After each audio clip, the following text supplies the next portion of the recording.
Tete a Tete com Olavo Sampaio.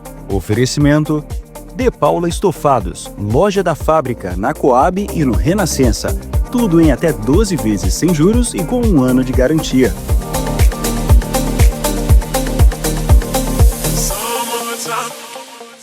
Há 26 anos saía do ar uma das maiores emissoras do país, que fez história e até hoje é lembrada com carinho por quem assistiu, por quem não assistiu também, que olha os vídeos, a história toda, e principalmente por quem viveu de perto tudo isso. Estou falando dos artistas, dos jornalistas, dos produtores, dos cinegrafistas, dos câmeras. E aí a gente vai relembrar um pouco da história da TV Manchete, que marcou a televisão, a comunicação no Brasil. Ela nasceu no ano em que eu nasci, 1983. Eita, já faz tempo, né? E essa vinhetinha que você viu aí, do M sobrevoando a cidade do Rio de Janeiro, por muitos e muitos anos, marcou aí o início da programação. Para falar sobre a história dessa emissora, sobre o trabalho também na comunicação, está aqui Fábio Rodrigues Gama, ou mais conhecido como Papagaio Carioca. Trabalhou quantos anos na TV Manchete? Cara, eu Papagaio? entrei na Manchete no finalzinho dos anos 86, foi quando eu saí do quartel, né? Meu irmão já entrou, eu tenho um irmão que trabalha também no mesmo ramo, ele entrou no início da TV Manchete. Eu não consegui entrar no início porque eu tive que me ingressar às Forças Armadas, né? De lei, né? Uhum. Aí, depois que eu saí do quartel, eu ingressei direto na TV Manchete. Fiquei até o dia do último dia, que foi a falência. Essa vinhetinha que a gente viu aí, do M sobrevoando a cidade do Rio de Janeiro, isso foi marcante, né? O início da programação. Foi. Era uma chamada que a pessoa podia estar em qualquer cômodo da casa, escutava aquela musiquinha. Sabia que era a Manchete que estava entrando no ar, né? Anunciando algum programa, novela. Muito boa. Dá saudade? Cara, muita. Foi uma empresa que eu trabalhei que eu não tenho o que reclamar. Uma empresa muito boa, valorizava as pessoas que trabalhavam dentro dela. Viramos uma família. A TV Manchete foi uma família, né? Muito diferente de outras empresas que eu já conhecia ao longo da vida. A Manchete marcou, deu saudade. Fiz grandes amigos, aprendi muito. Muito boa empresa. Agora, olha só, assim, eu, um apaixonado por comunicação, por televisão, pela história da comunicação no Brasil, estava ali trabalhando com o Papagaio, a gente já trabalhou alguns trabalhos, acho que a gente se conheceu em 2010, numa campanha política. E aí estava lá nós, no ano passado, 2024, conversando, e aí ele começou a falar algumas pérolas da TV Manchete. Aí eu fiquei assim, história, aí eu fiquei só assim, tá, fala mais, fala mais. E aí eu disse, por que não trazer essas histórias para o podcast? Porque assim, é a minha curiosidade e eu sei que também é a curiosidade de muita gente, né, que gosta. Aliás, dá só uma olhada aqui quantos crachás ele tem. Tem da TV Manchete, tem da TV Globo também, né? Isso, passagem pela Globo. Assim que antes de trabalhar na Manchete, eu jovem ainda, aos 14 anos, eu comecei a prestar serviço para a Globo com um senhor que morava no meu bairro, que era maquinista de cinema. A história dele é fantástica. Um senhor gaúcho, analfabeto, mas como maquinista de cinema, top. Aí pintou o filme 007 para gravar no Brasil. Sim. Aí ele foi indicado para fazer parte da equipe. O chefe de maquinista americano que veio ficou impressionado com a inteligência dele, a rapidez dele. Acabou o filme, ele ajudou a levar tudo pro aeroporto que os americanos iam embora. Ele não sabia, ele foi gratificado, ganhou um presente dos americanos, uma grua, coisa que no Brasil não existia. Sim. Aí ele, com essa grua, ele começou a fazer a vida dele, alugar para produtoras de vídeo, para a própria Globo. E na época foi que eu morei nesse bairro onde eu conheci esse senhor. Aí aos 14 anos ele já passou a me levar para ajudar ele a montar a grua, e o filho dele também trabalhava com ele, me ensinou pela grua, e eu comecei a trabalhar nesse ramo. E depois nunca mais parei. Nunca parou, fiquei né? como prestador de serviço, prestando serviço para a Globo com grua. Aí depois parou, eu fui para o quartel, do quartel eu ingressei na TV Manchete, acabou a TV Manchete, faliu, eu voltei para a Globo, já prestando serviço para a Globo também, porque o que a Globo fez na época? Ela começou a dar baixa em todos os funcionários e todo mundo tinha que se cadastrar a uma empresa chamada Comprove para prestar serviço para a Globo. A Globo estava se desvinculando dos funcionários e tudo, era tudo um prestador de serviço. Olha. Aí foi na época que eu comecei a prestar serviço para a Globo, fiquei bastante tempo, gravei vários programas pela Globo, minissérie, programas de humor com a Regina Casé, programa com o Serginho Gruzman, assim que ele entrou. Diversas coisas. Dava para conciliar ficar na Globo e na Manchete ao mesmo tempo ou Não, em não tempos tinha. distintos? Porque eu só fui trabalhar na Manchete depois que eu saí do quartel. Aí eu fiquei fixo na Manchete, né? Carteira assinada, tudo bonitinho. Então, na Manchete, o que eu fazia de vez em quando eu tinha folga, eu conheci um técnico de som dentro da TV Manchete, que eu trabalhava com iluminação na TV Manchete, e esse técnico de som virou muito meu amigo e ele começou a me levar para trabalhar por fora. Quando eu tinha folga, ele me levava para as produtoras de vídeo para gravar comercial na época da Mesbla, da Volkswagen, Carrefour. Então eu ia ajudar ele. E ele dava curso de áudio. Aí eu comecei a aprender a fazer som com ele. E vi que a minha vocação era essa. Aí me apaixonei por som, larguei iluminação. E ele conseguiu me transferir da Manchete do setor de iluminação para o setor de áudio. Aí eu comecei só a fazer áudio com ele, áudio, e estou no áudio até hoje. Aí depois fui para a TV Globo quando a Manchete faliu. Esse produtor Renato me levou. E também fazendo áudio. Maravilha. E assim, uma das marcas da TV Manchete eram os programas infantis, né? Durante anos e anos e anos. E lá passaram Xuxa e Angélica. Tu trabalhou com as duas? Vi todo esse pessoal começar. Como é que foi o início ali? Antes da Xuxa fazer programa de auditório, a Xuxa foi trabalhar na Manchete, a gente trabalhou carnaval com ela, ela era repórter de pista. É mesmo? Na concentração, ela ficava entrevistando a escola de samba antes de entrar na quadra, na avenida. Sim. Aí depois foi que a Manchete resolveu a fazer um programa de auditório com ela. Que era o Clube da Criança. Isso. Clube da Criança. Aí trabalhamos no prédio da Manchete, no Teatro Adolfo Bloch, onde era gravado o programa dela. É aquele aquele prédio na grande, praia, isso, na rua do Rússio. Sim. Isso, de frente para a praia. Ali no terceiro andar tinha o Teatro Adolfo Bloch, que não era nem um estúdio, era o teatro mesmo. Então no teatro era gravado o programa dela. E ali ficou também durante muito tempo ou nunca saiu dali? Não, ficou ali direto. E aí depois... Aí quando a Manchete começou a fazer novela, me destacaram da Rua do Rússio, me mandaram para Água Grande e separaram um monte de gente para poder ir fazendo novela. Aí foi quando eu saí da Rua do Rússio e fui para fazer novela. Aí quando a novela acabava, ficava um período meio parado, a gente voltava para a Rua do Rússio até montar de novo a produção, tudo bonitinho para fazer novela. Bora voltar lá para esse início lá do Clube da Criança com a Xuxa, porque tem uns memes aí que rola, que ela mandava o povo sentar, que senta Cláudia, não sei o quê. Como é que era o comportamento ali da Xuxa no início? Ela era aquilo mesmo que a gente vê? Como é que era? Era daquele jeitinho, acho que é por isso que ela chegou onde chegou assim. Ela interagia tanto com as crianças que ela dava bronca. Mas eram umas broncas carinhosas, porque as crianças ficavam... O programa era bem dizer assim, as crianças livres, não tinha regra. Então, quando ela fazia qualquer brincadeira, as crianças tudo levantavam, ela ficava, criança, menino, senta ali, e não sei o quê. E isso foi crescendo. Isso foi, pro programa em si, foi muito bom. A interação dela com as crianças não era nada assim, armadinho, montadinho, entendeu? E isso ela foi crescendo, até que um dia a Globo roubou Xuxa, né? E aí, assim, ela se dava também bem com o Adolfo Bloch, né? Esse pessoal lá todo. O Adolfo Bloch, que era o dono da TV Manchete sozinho, adorava a Xuxa. Tanto que quando ela saiu, ele deu um depoimento no jornal da Manchete, ele chorou e tudo, dizendo que estava perdendo uma filha que ele nunca teve. Olha...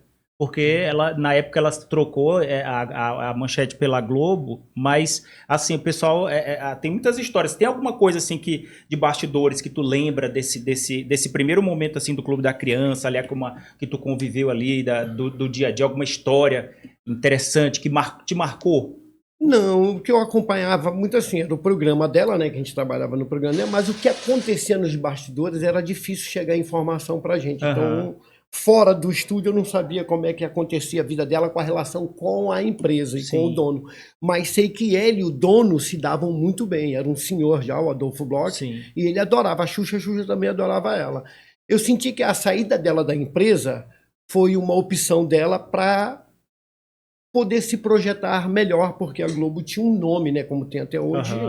Como televisão no Brasil, a referência é TV Globo. Todo mundo sonha um dia botar o pé dentro da TV Globo. Aí depois veio a Angélica, era bem novinha. Isso, aí o programa ficou parado, não tinha mais. Aí o Adolfo Blocher resolveu que tinha que continuar aquele tipo de programa, porque pra não foi empresa assim na era sequência, muito não. bom. Teve uma pausa, né? Teve uma pausa. Ah, tá. Aí eu lembro que na época nós fizemos teste com 10 meninas. Das 10 meninas, a Angélica engoliu todo mundo. Ela tinha talento para coisa. Né? Uhum. Aí foi quando começou a Angélica, muito novinha. Muito novinha, né? E o maneiro que eu achava que era assim, a Angélica, aonde ela estava na manchete, a mãe dela estava colada do lado dela. A mãe dela é uma senhora gorda, mas gente boa, mas assim, esporrenta demais, sabe? Chamava a atenção dos outros. Se ela fosse no banheiro, a mãe ia junto. Protegendo a filha, né? Sim. Porque tu sabe que televisão Claro. tem um monte de safado 71 que diz para chegar onde você quer chegar, você tem que deitar no sofá comigo, não sei o quê. E com ela não tinha isso, cara. Ela era fiscalizada ali. Marcava cerrado. Tanto que há pouco tempo a Angélica, até no programa da Globo aí, ela deu um depoimento falando isso, né? Que assim, ela perdeu uma fase da vida dela, da infância, por televisão. Sim. Porque assim, ela não tinha liberdade de fazer nada. Ela falou, eu não tive namoradinho, eu não tive nada disso.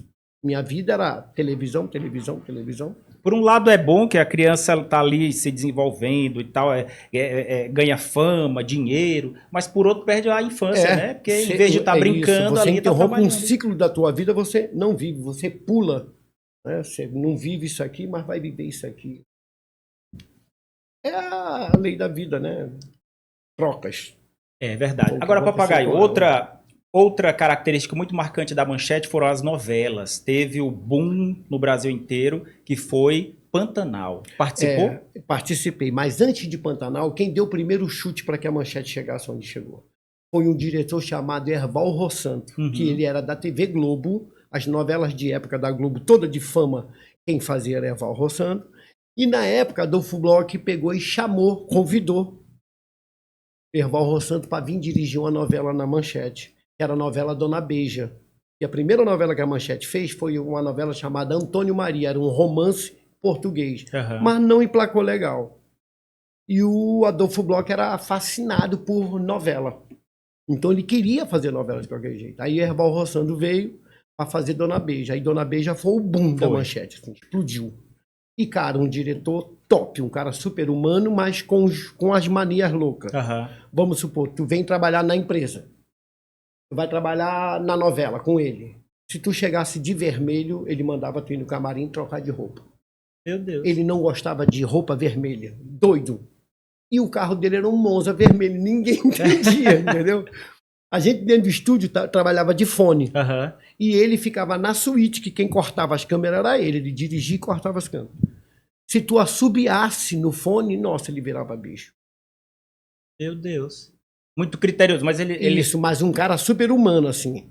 Na empresa, qualquer problema você podia chegar nele direto que ele resolvia. Às vezes, assim, chegava no dia da gente receber. A gente recebia dinheiro em envelope, não tinha nem conta bancária na época. O pessoal do departamento pessoal vinha para a porta do estúdio com um carrinho cheio de envelope com dinheiro dentro. Cada um com a gente fazia a fila, assinava e recebia aquilo ali. Se viesse faltando 1 hora extra, que a gente trabalhava assim, nossa carga horária pelo sindicato, era 6 horas de trabalho com 15 minutos de lanche.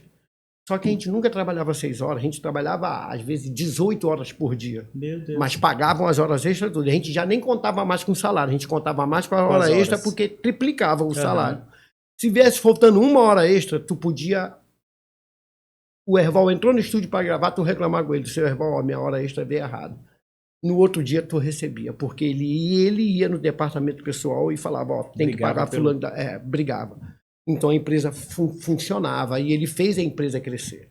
Agora, assim, também marcou a questão a Manchete esbanjava muito. Por exemplo, Pantanal foi uma novela que deu audiência, foi muito cara e a impressão que a gente tem é de que ela não foi tão rentável para a empresa como poderia. Parece assim que faltou ali aquela estratégia comercial para trazer os comerciais, a coisa toda. Isso. E aí a empresa gastava demais. Depois de Pantanal veio a Amazônia, né? Ou um tempo depois, porque aí era muito gasto, né? E aí não teve retorno. Pois é, comercialmente não teve como bancar aquilo tudo. Era como se fosse a Globo, assim, fazendo coisas grandiosas e o retorno financeiro não estava chegando. E aí já foi começando ali o eu associo isso muito na época sob direção. Enquanto teve na mão de Erval, a empresa cresceu. Quando o Herval saiu da Manchete, aí veio o Jaime Bom Jardim. Um cara também muito experiente em novela, né, e tudo. Aí foi quando ele veio dirigir Ana Raiz é Trovão. Sim. Aí, cara, aconteciam umas coisas assim que a gente ficou sabendo, né? E eram umas coisas absurdas, assim. Ele fez a empresa comprar 2 Scania, com baú e tudo, para adesivar a Ana Raiz é Trovão, para usar na novela. Só que tudo era comprado no nome dele. Botava tudo no nome dele. Tanto Meu que Deus. quando ele saiu da Manchete, teve uma briga doida.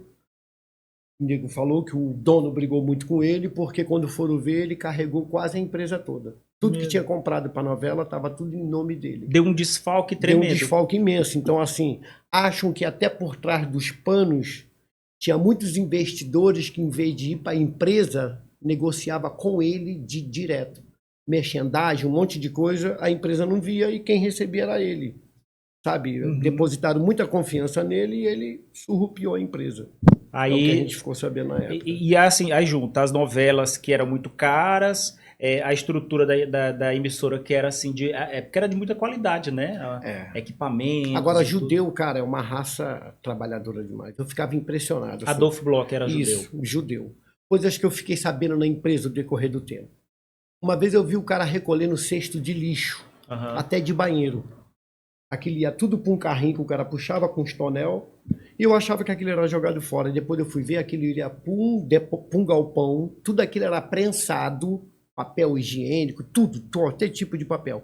E ia para a fábrica dele para produzir papel de novo, para fazer papelão, um monte de Meu coisa. Então, Deus. assim, judeu não joga nada fora.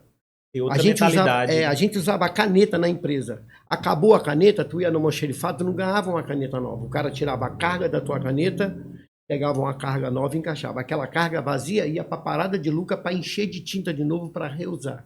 Então o judeu, ele aproveita tudo.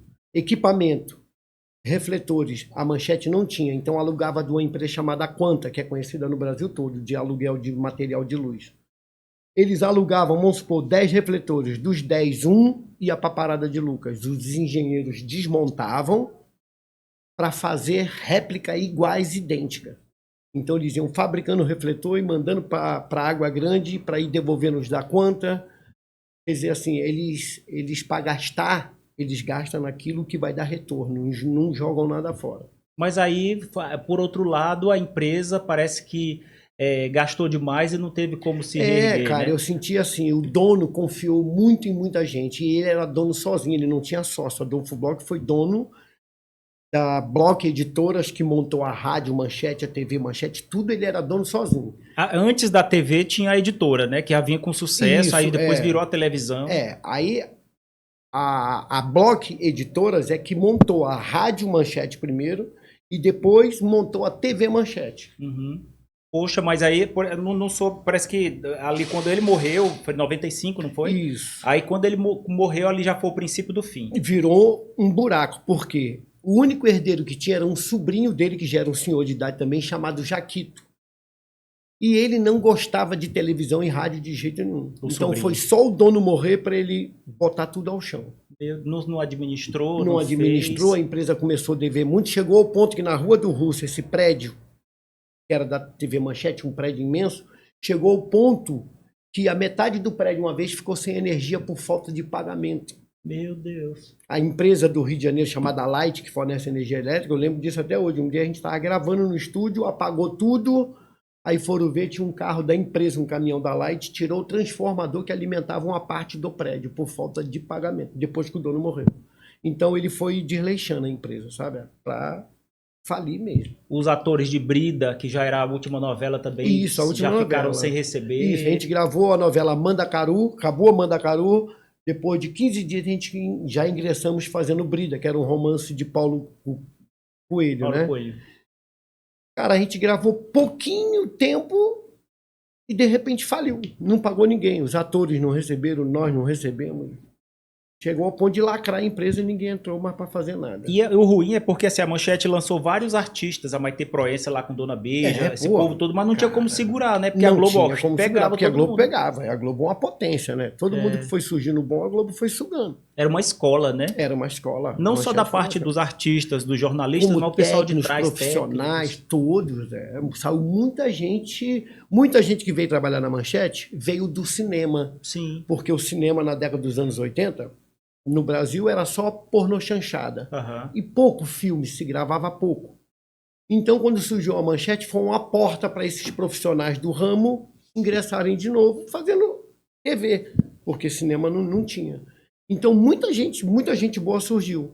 E a Globo foi, de aos pouquinhos, catando, porque oferecia mais. Sim. Né? Aí, quando faliu mesmo, é que ingressou um monte de gente para TV Globo.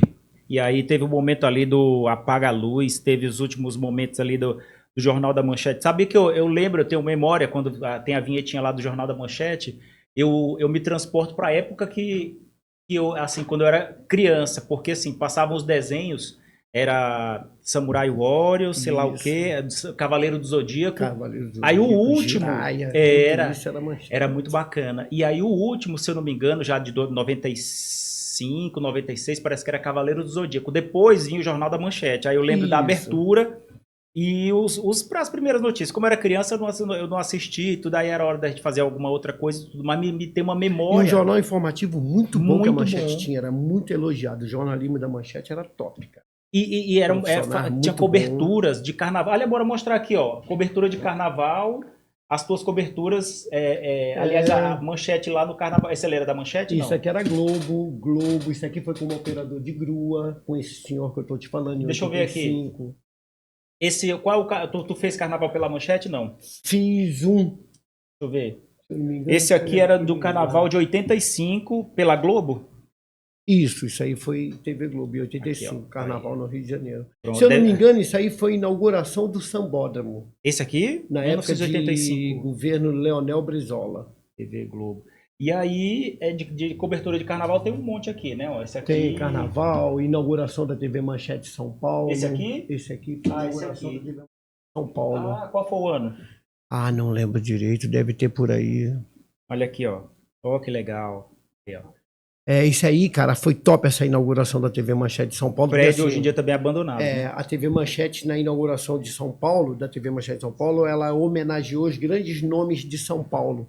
Aí tava Antônio de Moraes, Ayrton Senna, só... Aqui, ó, esse aqui é Um Sorriso de Criança, o que é esse aqui? Foi um programa, uma ação social de final de ano que a Manchete fez com crianças de rua. Legal. São várias lembranças, né? Rapaz, olha esse aqui. Olha o peso desse crachá aqui, ó. Show especial. Roberto Carlos, final de ano. Roberto Carlos, o ano 1985. Isso. Foi ao vivo, não? Não. Isso tudo foi gravado. Ao vivo foi só o show no dia no Maracanãzinho. É verdade, né? Ó. Foi gravado em novembro, né, para passar no fim do ano. Isso. Tradicional. Esse show aí do Roberto foi até legal ter uma história que minha mãe era louca pelo Roberto Carlos. Aí quando surgiu esse trabalho aqui para me fazer... Olha esse aqui, ó. Esse aqui, a logo da Manchete ainda era prata de lado, né? Isso. Aí depois que ficou dourada de frente, né? De frente. Perfilada. Tu acredita que eu sou tão apaixonado por televisão que eu via essas coisas de vinheta? Tipo assim, aí eu falo com outras pessoas, as pessoas elas não percebem. Mas quando eu era criança, eu lembro de 89 para 90, se eu não me engano, a vinheta da Globo, ela era opaca, sem brilho, né? Era uma vinheta, era a logo, o Globo era cinza e tal. Aí depois ficou aquela logo espelhada, com as coisas assim. Eu lembro que eu era criança e aí eu via aquilo e digo, olha, mudou. E aí eu falava com algumas pessoas, as pessoas elas nem percebiam. Não, as pessoas não têm essa percepção. Não, e eu lembro que eu via a mudança, tipo assim, ó, o programa que mudou a abertura, mudou isso, o jornal que mudou aquilo, então tudo eu percebia. Então, tipo assim, o meu amor pela televisão já é muito antigo. Já é antigo. Porque eu via tudo, essa coisa da Manchete, eu ficava vendo a vinheta e tal, essa do M sobrevoando. da Globo, não sei o quê, do SBT, que era umas listrinhas assim, tipo uns Isso, lápis coloridos, isso, aí lápis depois virou colorido. um disco, né, com as cores, enfim, tudo isso Quer dizer, tu assim. já nasceu predeterminado para vir trabalhar nesse ramo. Já se Assim, ligava nisso é uma tudo, coisa né? que me enche os olhos, ó. Por exemplo, essas coisas aqui também eu guardo todas. Depois eu vou até Eu fazer, gosto de guardar que isso vira relíquia, né, vira. cara? Olha esse Marca aqui, uma ó. data na vida. E aí eu acho engraçado, porque às vezes eu fico falando com a minha esposa, aí eu falo assim, ó, essas coisas aqui, ó, de Rede Globo, não sei o quê, TV isso, TV aquilo, é coisa assim que eu, nossa, tal história. E aí ela não percebe, ela, não sei o quê. Mas pra mim é um marco. É. Na minha, tipo, 96, 98, 99, quando a Manchete saiu do ar, eu lembro muito bem que eu acompanhava sempre, eu gravava com videocassete, as Era a época de vinhetas e não sei fita o de quê. cassete. E aí depois virou a Rede TV, e que pena que É. não, né? Aí até surgiu um boato na época assim, mas a Rede TV assumiu o lugar da Manchete, vai pagar a dívida de todo mundo. Aí a gente conversava, todo mundo explicava, não. A concessão é do governo federal, foi passado para Pra Rede TV. a Rede TV. Mas a Rede TV não tem nada a ver com a dívida que a Manchete deixou. A Manchete simplesmente entregou o espaço para o governo federal, e o governo federal dá para a próxima que está na fila, que era a Rede TV que estava esperando um Sim. espaço. Até porque digamos que o patrimônio da Manchete todo não foi assumido pela Rede TV, né? Não. O prédio lá no Rio, aquele centro de TV de Água Branca, né? E os outros prédios, se eu não me engano, são, parece que 4 emissoras próprias que tinham, parece que Recife também, que ficou Recife, abandonado. São Paulo, fechou tudo, ficou tudo abandonado. Aí na época surgiu o boato que assim, tudo ficou confiscado pela justiça para poder pagar aos credores, porque a empresa não só devia a gente, devia a outras empresas também que forneciam. E, cara, até hoje não Até tem hoje, nada. nada. Eu só recebi o fundo de garantia, mas rescisão com a empresa, nenhuma. Até hoje tu tá esperando. Até hoje a gente espera. Aí o sindicato falou que ia entrar com uma ação conjunta, todo mundo para resolver. Tu tem ideia de quantas pessoas estão nessa situação? Cara, muita gente. Rapaz, eu vi funcionários da Block Editoras que tinham 25 anos, 30 de empresa, que deram a vida pela empresa, desesperados, chorando igual criança na porta da empresa. Agora, assim, como é que foi o dia? Porque vocês viram a empresa ir definhando aos poucos, né? Isso, Aliás, isso. muito rápido de um processo de... Eu digo rápido porque, assim, de 95, quando o Adolfo Foi Bloch rápido, morreu, né? Até 99, que foi o fim mesmo para entregar para a Rede Isso. TV, o sinal. Como é que foi o apagar das luzes? Chegou, não tinha mais nada. Cara, escroto, assim, a gente começou a perceber que as coisas foram faltando. A empresa tinha refeitório, comida top, de qualidade. De repente a gente começou a sentir que a qualidade começou a diminuir, ao ponto de, em Água Grande, a gente ver o cozinheiro e os ajudantes de cozinha saírem a pé para ir do outro lado, onde tinha um supermercado, para comprar alguma coisa para fazer o almoço. Meu Deus. Então a gente começou a ver assim, a empresa não está bem, está indo mal das pernas. E aí daí pro fim foi rapidinho. Foi até usar apagado. Esse centro lá de TV de Água Branca é onde funcionava a editora. Era um terreno imenso com 8 galpões para guardar bobina de papel da gráfica. Galpões grandes. Que a gráfica fica em Parada de Lucas, que é um parque gráfico imenso. E Água Grande fica a 1 quilômetro e pouco de distância, que era os galpões onde guardava as bobinas de papel da gráfica. Aí, coisa impressionante que eu vi quando eu cheguei lá para trabalhar. Tinha um cara que alimentava gato. Nesses galpões de papel tinha muito gato por lá.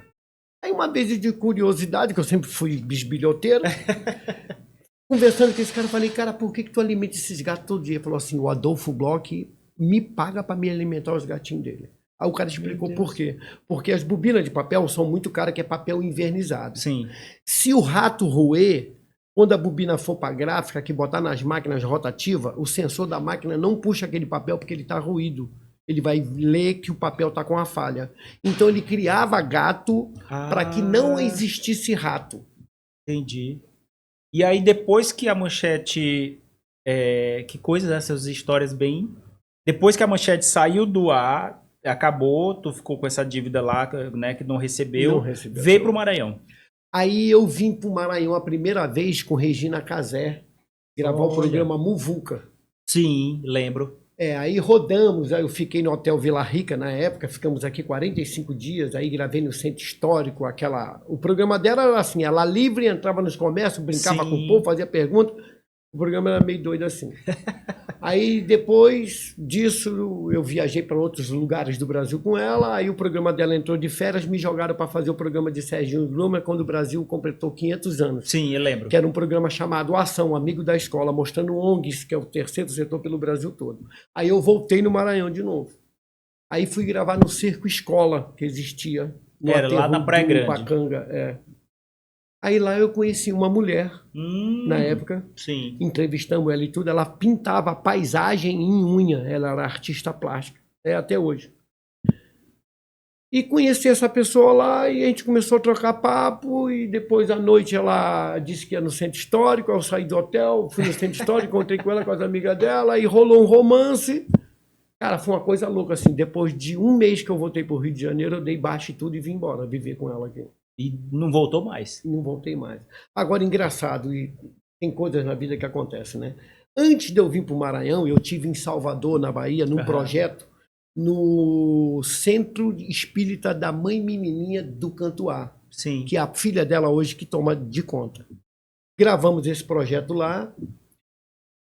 Quando a gente acabou de gravar o projeto em 3 dias, essa dona do terreiro hoje, que é a filha da mãe da menininha do Cantuá, convidou a equipe da Globo para ir lá numa sexta-feira próxima, que ia ter uma festa de Ogum. Aí os colegas, tudo cagão, né? Eu e o diretor topamos ir, que a gente sempre gostei de escutar essas curiosidades.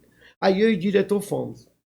Aí chegou lá, botaram a gente dentro da arena onde os pais de santo ficam. Que é tipo um vale tudo. Arquibancada é aquela arena onde toca os tambor e os médios recebem cada um seu santo lá. Aí tá eu e ele encostado na grade, veio uma mulher com a saia de pendurada aqui, fumando um cigarro. Olhou para a cara dele, deu uma gargalhada, olhou para mim, deu uma gargalhada, começou a conversar com ele, depois virou para mim e falou assim: olha, você tem algo que vai acontecer contigo em poucas luas. Eu não sabia nem o que queria dizer lua. Depois que eu fiquei sabendo que luas são meses. Aí virou para mim e falou assim: olha, você vai deixar de fazer morador onde você mora e você vai para muito longe. Você vai ter uma mudança de vida radical. Ixi. E você ainda vai ter 2 bacuri. Eu não sabia nem o que era isso. Aí quando ela saiu, eu perguntei pro diretor, cara, o que ela falou? Ela falou: Fabinho, ela falou que tu vai sair do estado do Rio de Janeiro, tu vai para outro lugar e tu vai ter 2 filhos. Eu falei: a pombagira tá ficando doida. Cara, depois de 2 meses eu vim parar no Maranhão. Com esse diretor e com a equipe. Foi quando eu conheci essa mulher que hoje é mãe de minha filha, Ana Maria e Vinícius. São maranhenses? São maranhenses. E aí foi quando eu conheci ela, fiquei apaixonado, larguei tudo no Rio de Janeiro e vim embora. Se arrepende? E eu lembro que não, eu lembro que na época essa mãe de santo ainda falou assim: e não vai ser duradouro. Quer dizer, ela quis dizer que não era uma coisa que ia durar para sempre. O relacionamento, né? Eu nem esquentei. Cara, e não é que aconteceu tudo? Meu Deus. Eu me apaixonei por uma mulher aqui, vim para cá, tive 2 filhos, vivi com a mãe dos meus filhos durante 4, 5 anos. Nos separamos e hoje eu tenho orgulho de falar, é minha melhor amiga, a mãe dela. A mãe dos meus filhos. A gente se dá muito bem. O namorado dela que não gosta de mim, né? É um cara meio desajuizado, tem ciúme, mas, cara, é um doce de pessoa, uma pessoa maravilhosa na minha vida. Foi assim uma reviravolta. Foi uma reviravolta. E não me arrependo de nada. Eu falo para todo mundo, eu acho que eu não vim ao mundo a passeio, eu já vim pré-determinado para viver alguma coisa. E vou encarar o que vier.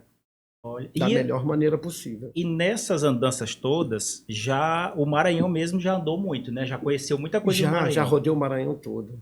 Assim que eu vim morar aqui, eu conheci Cícero, que era chefe da Estúdio 5, que era uma produtora que fazia o governo de Rosiana. É engraçado, eu fui no banco com essa mulher que eu conheci aqui na Caixa Econômica, da entrada para me receber o meu fundo de garantia.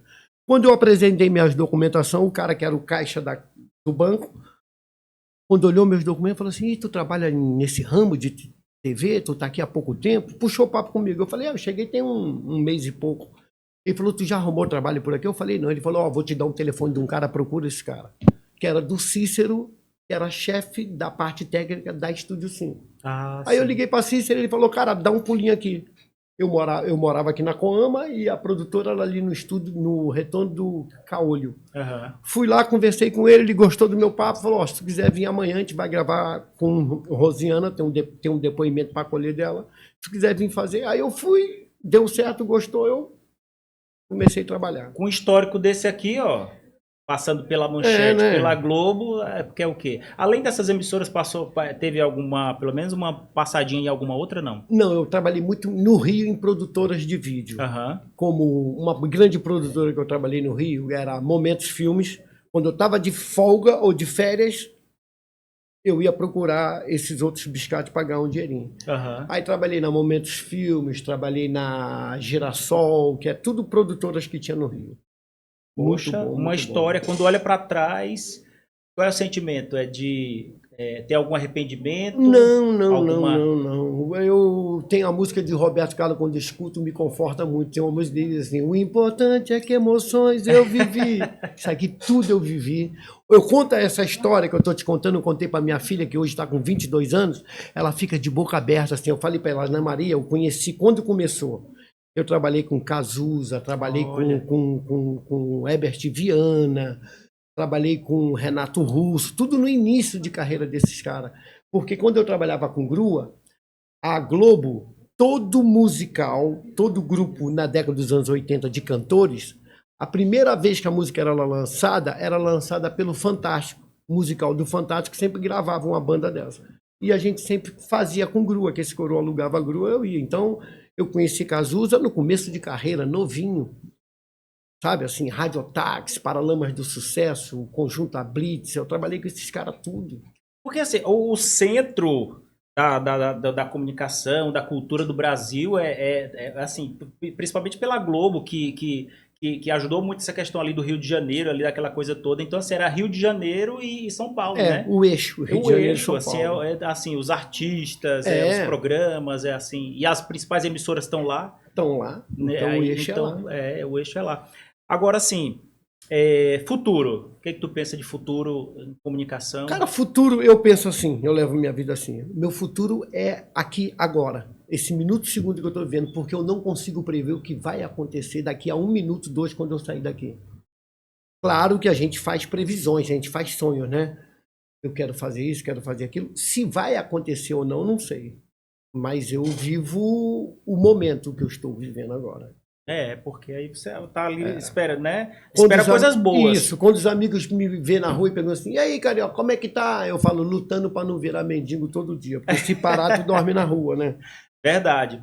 Deixa eu falar, porque na tua fala tu tinha citado alguma coisa em relação a ambiente de trabalho.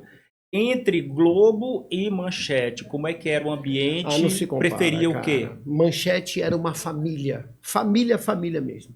Família que se tu passasse mal, todo mundo te dava a mão. Se tu tivesse duro, os amigos faziam vaquinha, inteiravam dinheiro sem tu saber e te entregava na tua mão. Quando na Globo, não, ao contrário. O nego te abraçava e te sorria e daqui a pouquinho tava te metendo a faca. Poucos assim na Globo, fiz 3. Esse diretor, que era Marco Schertman, Valtinho, que era produtor, e Renato, que foi o cara que me levou para trabalhar na Globo, que o restante... Ao ponto do meu chefe no setor técnico, eu pertencia ao setor técnico, logo no início. Quando eu viajava, que eu chegava de viagem, que eu ia descarregar material, guardar, o chefe da técnica veio a mim e falou assim, Fabinho, o que você trouxe de presente para mim? Aí uma vez eu respondi para ele, eu falei, deixa eu lhe dizer, eu não sou Papai Noel, eu estou aqui a trabalho. Aí ele passou a não gostar de mim, aí passou a pegar no meu pé. Uhum. Aí eu comuniquei o Renato, que era o produtor do evento que eu estava fazendo. Aí o Renato falou, deixa que eu vou dar um jeito nisso.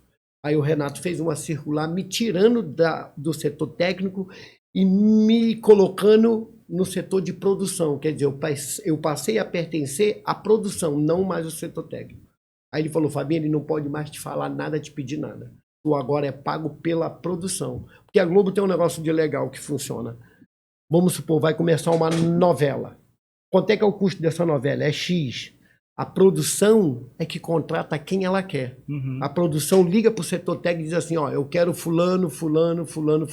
Aí tu vai passar a ser pago por verba da produção, não por verba mais do setor técnico. Então eu fico por conta da produção.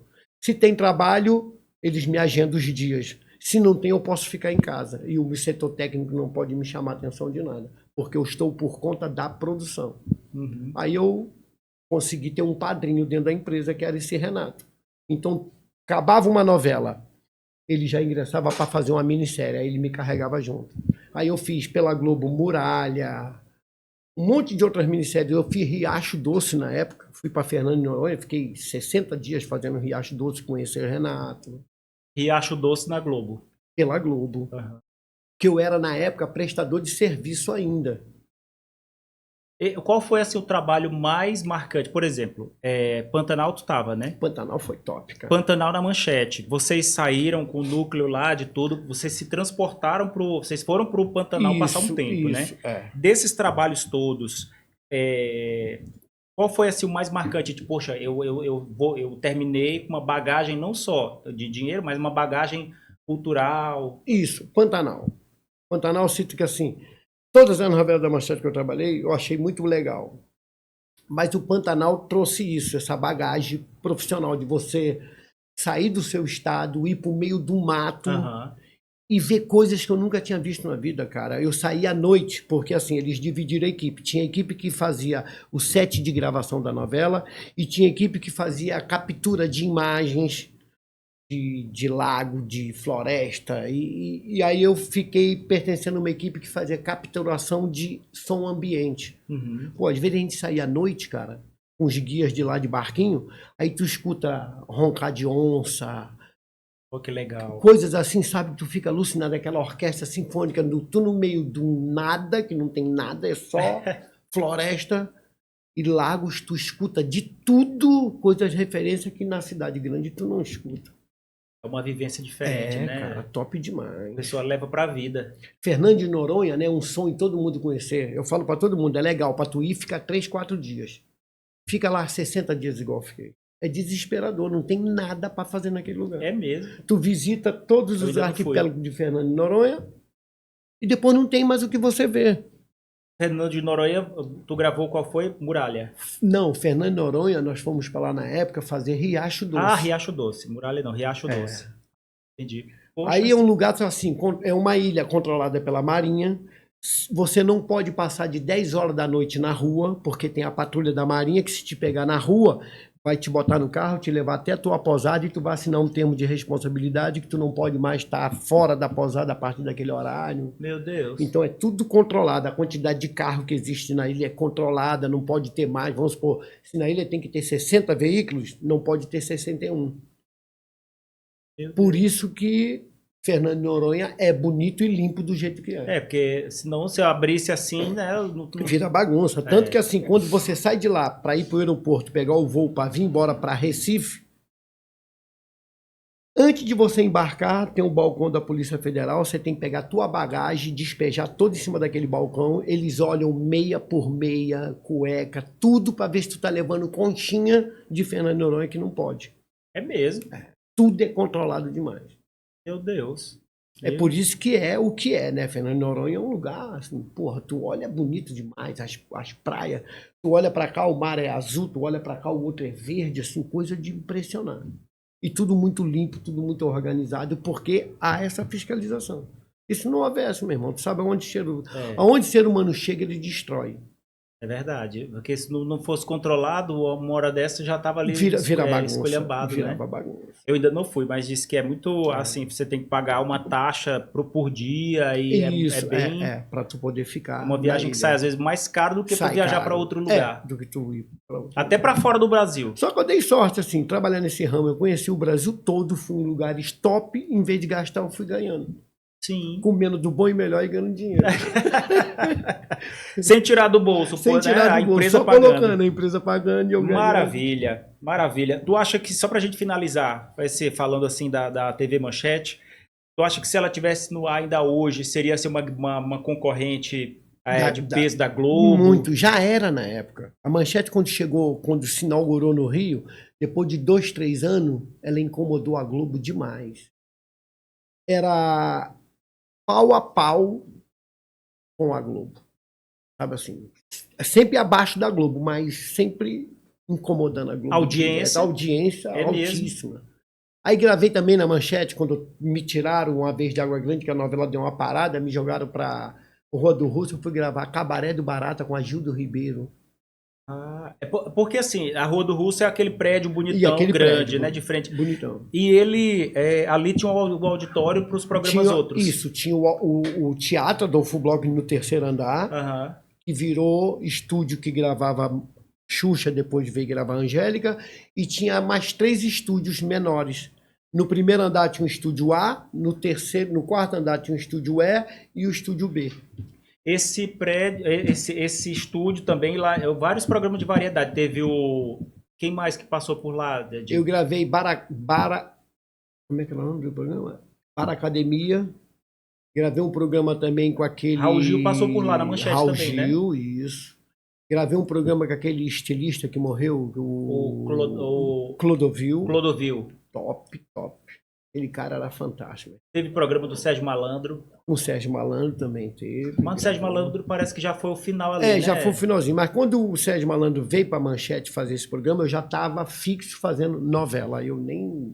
Entendi. E ele parece que já veio depois, lá pro final, porque eu vi até no YouTube, parece que tinha alguns problemas, assim, de algumas coisas assim, técnicas, alguns problemas que apareciam lá, parece que ele reclamava da produção no ar, e parece que já era uma esculhambação. O Sérgio Malandro final. sempre foi um cara problemático, doido daquele jeito. Ele não se adequou muito à TV Manchete, nem a Manchete se adequou a ele. Foi uma passagem rápida, não foi uma relação boa. Dava trabalho. Dava trabalho. Quem mais deu trabalho lá na Manchete? Cara, assim... Peças boas que passaram pela empresa, muitas, e peças negativas, como Jaime Bom Jardim, né? Foi uma passagem pela empresa que a gente achou que ia ser o nome do cara, a bagagem que ele tinha, e ele aplicou, foi um golpe na própria empresa. Mas de restante, cara, top. Trabalhei com um diretor também na TV Manchete, gravando uma novela chamada Corpo Santo, que era um diretor chamado Walter Campos. Sim. Cara, um senhor magrinho, piriteiro, mas imagina um diretor top. Aquele diretor que entra dentro do estúdio com os atores, ele, em vez de botar os atores para ensaiar, ele vai para dentro do cenário mostrar o que ele quer que o ator faça. Top, top, top ele. Agora, a passagem engraçada que eu vi na Manchete. Em Água Grande, os estúdios eram galpão de papel, não tinha ar-condicionado, como eu te falei, muito calor. E às vezes o dono, Adolfo Bloch, chegava lá. Então, entre um galpão e outro tinha um vão muito largo, a gente ficava ali, quando estava ensaiando, ou quando estava gravando. Vai gravar, sair um pouco de dentro do estúdio para não fazer barulho, não sei o quê. Então a gente ficava ali na porta do estúdio. Então a gente ficava de bermuda, sem camisa, por causa do calor, que era muito intenso. Aí, de repente, o dono chegava, de surpresa, Adolfo Bloch. Olhava pra gente e falava, todo mundo bota roupa, era um judeuzão alto. Aí corria todo mundo. Quando o pessoal corria para botar roupa, era a hora que, às vezes, o diretor estava saindo da suíte, que era o Erval Rossano, para entrar no estúdio para ensaiar. Aí via a gente de camisa e tudo, eu virava para mim e falava assim, por que vocês estão assim arrumadinhos? Não, o senhor Adolfo Bloch chegou e deu bronca em todo mundo. Falou, tira todo mundo da camisa. E onde é que está esse velho? Assim mesmo. Meu Deus. Aí falavam para ele onde é que Adolfo Bloch estava. Aí ele mandava o acidente e falava assim, vai lá falar para o seu Adolfo que eu quero falar com ele aqui. Aí o velho vinha. Cara, a gente achava aquilo impressionante. Ele agarrava na mão do velho e falava assim, você mandou todo mundo botar camisa, né? Eu vou mandar o pessoal botar terno e gravata. Se o senhor aguentar, entra aqui no estúdio. Aí mandava a gente entrar junto, botava o Adolfo Bloch, que era o dono, dentro do estúdio, no meio do cenário, e falava assim, Marco Aurélio, acende todos os refletores desse cenário, eu quero ver se o senhor Adolfo Bloch... E o velho ficava. É mesmo. Aí falava assim, se o senhor não escorrer um pingo de suor, manda todo mundo botar casaco. O velho parava lá quando acendia tudo. Começava a suar, ele saía. Aí ele falava assim, tá vendo como é que o seu estúdio é quente? Então aqui ninguém aguenta trabalhar assim. E ele continuava na empresa. E o dono adorava ele, porque ele dava faturamento para a empresa. Ele era um cara bom. O Erval Rossano era top. E o dono tinha esse lado sensível, sabe? Ele escutava muito o Erval Rossano. Porque tem muita história desse Adolfo Bloch que diz que realmente ele era uma pessoa muito bacana mesmo. Era um cara de um coração imenso, mas um judeu meio louco, sabe? Dava ordem, dava bronca em todo mundo. Mas gente boa. Aí esse Walter Campos, eu lembro que esse diretor uma vez foram caguetar para o dono da Manchete que ele bebia cachaça dentro do estúdio ou nas externas. Aí uma vez, cara, eu vi o Adolfo Bloch chegou lá para visitar de repente a empresa, encontrou com o Valtinho saindo de dentro do estúdio, abraçou ele, na frente de todo mundo e falou assim, ó, me falaram que você bebe cachaça. Eu vou mandar trazer para ti uma cachaça melhor do que essa que você bebe, porque mesmo tu bebendo, tu me dá faturamento, tu é muito bom, minhas novelas são muito boas. Poxa. Aí ficava assim, pô, que loucura, né? O dono mandando o cara beber. Pô, maravilha. Meu irmão, umas coisas muito boas. Muito bom relembrar a história da TV Manchete, a tua história que faz parte dessa coisa toda ali, desse movimento. Assim, eu amo, espero que você aí do outro lado tenha gostado. Se tiver alguma pergunta, coloca já aqui nos comentários. Se você é como eu, apaixonado por televisão, por comunicação, para a gente produzir outros conteúdos, assim. O Papagaio, nosso carioca aqui, ele trouxe essas informações. Eu fico assim, ó, só sugando, e a gente vai mergulhando, né? Não para mais. E ele nem gosta de falar, né? Não, falo pouco. E outra coisa, né? Comecei nesse ramo graças ao meu pai, porque meu pai foi diretor, cineasta, diretor e roteirista cineasta na década dos anos 60. Então isso acho que já vem no sangue, né? Meu pai foi diretor de cinema na época do governo federal, que era a Embrafilmes e Redentor Filmes, duas empresas do governo federal, e patrocinava cinema. Então, isso já vem no sangue. Maravilha. Tá aqui, ó. Fábio Rodrigues Gama, várias passagens por Globo e Manchete e uma história na comunicação na televisão brasileira. Meu irmão, obrigado. Conte comigo. Pronto. Vamos aí, porque daí vier. Maravilha. Então é isso, gente. Obrigado pela audiência. Você aí que acompanhou o nosso podcast, esse episódio falando sobre a história do Fábio, a história do Papagaio, mas também a história da TV brasileira ali, a TV Manchete, né? Quem é apaixonado. Eu tenho um carinho por essa emissora, porque faz parte da minha infância, faz parte da minha adolescência, os programas, a parte ali infantil. Espero que você tenha gostado. Se tiver outras sugestões, já vai colocando aqui no comentário para a gente trazer em outros vídeos aqui. Brigadão, fica com Deus, até o próximo vídeo. Tete a Tete com Olavo Sampaio. Oferecimento De Paula Estofados, Loja da Fábrica, na Coab e no Renascença. Tudo em até 12 vezes sem juros e com 1 ano de garantia.